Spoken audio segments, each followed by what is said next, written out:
दोस्तों, बिहार में अब राजनीति सिर्फ भाषणों की नहीं रही है। अब वोट का दाम तय हो चुका है और वो है 1,000 रुपये महीना। जी हां, चुनाव से ठीक पहले प्रधानमंत्री नरेंद्र मोदी ने बिहार के युवाओं के लिए जो नई योजना शुरू की है वो एक स्कीम नहीं, एक राजनीतिक गेम प्लान है। सर्वे में गिरता ग्राफ देख अब रोजगार के बहाने वोट बैंक की चाल चली जा रही है। दोस्तों, मैं हूं नूरानी मैमून और आप देख रहे हैं आयान फास्ट न्यूज। आप हमारे चैनल को सब्सक्राइब करें। बिहार का चुनाव इस बार सिर्फ नीतीश और तेजस्वी की नहीं है, बल्कि सीधे पीएम मोदी की साख की लड़ाई बन चुका है। और इसी साख को बचाने के लिए बीजेपी ने खेल खेला है 62,000 करोड़ का बड़ा दांव। जी हां, इतनी बड़ी रकम और वोट पाने के लिए हाल ही में एक सर्वे हुआ।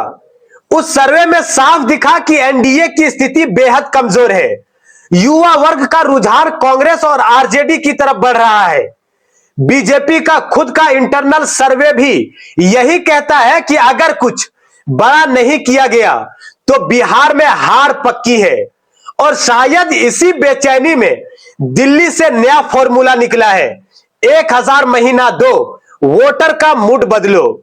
महिलाओं के बाद अब युवाओं पर फोकस किया जा रहा है।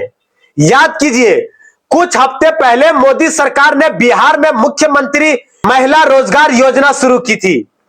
कहा गया कि 75 लाख महिलाओं को 10,000 की मदद मिलेगी। पर सवाल उठा, क्या कहीं 10,000 रुपए में रोजगार शुरू होता है या यह फिर चुनावी प्रचार है? पूर्व सीबीआई निदेशक एम नागेश्वर राय ने इसे रिश्वत की नई परिभाषा बताया था। उन्होंने चुनाव आयोग से कहा यह स्कीम नहीं, कैश फॉर वोट का सीधा उदाहरण है। लेकिन आयोग ने खामोशी ओढ़ ली, क्योंकि मामला विपक्ष का नहीं, सत्ता का था। अब क्या है? 62,000 करोड़ का चुनावी पैकेज। अब वही पैटर्न युवाओं के लिए भी दोहराया जा रहा है। पीएम मोदी ने हाल ही में 62,000 करोड़ रुपए की योजनाओं की घोषणा की है। मुख्यमंत्री निश्चय सहायता योजना, बिहार स्टूडेंट क्रेडिट कार्ड योजना और नई युवा आयोग बनाने की बात। कागजों पर यह शानदार लगता है, पर जमीनी सवाल यही है कि 11 साल में बेरोजगारी याद क्यों नहीं आई? क्यों ये सारी योजनाएं सिर्फ चुनाव से कुछ महीने पहले शुरू होती है? यही योजना पहले से शुरू किया होता तो आज ये दिन बीजेपी को देखना नहीं पड़ता। इस तरह से झुकने की वोटरों के सामने नौबत नहीं आती। कहा गया है कि बिहार के 5 लाख युवाओं को हर महीने 1,000 रुपए और ट्रेनिंग दी जाएगी। सुनने में तो बड़ा स्कीम जैसा लगता है, लेकिन सोचिए, 1,000 में आज एक परिवार 10 दिन भी नहीं चला सकता। तो क्या इससे कोई रोजगार खड़ा हो जाएगा या फिर बस वोटर्स का मूड बदलेगा? आंकड़ों के मुताबिक इस स्कीम पर 2 साल में 10,000 करोड़ से ज्यादा खर्च भी हो जाएंगे, पर नतीजा कागजी रोजगार और असली प्रचार। बिहार के युवा वोटर अब क्या सोच रहे हैं ये तो वक्त बताएगा। फिलहाल जब विपक्ष कुछ कहता है तो चुनाव आयोग तुरंत सक्रिय हो जाता है।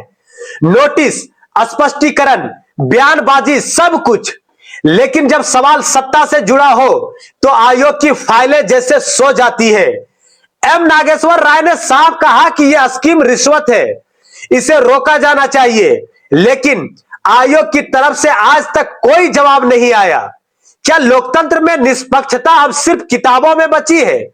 असलियत कुछ भी नहीं।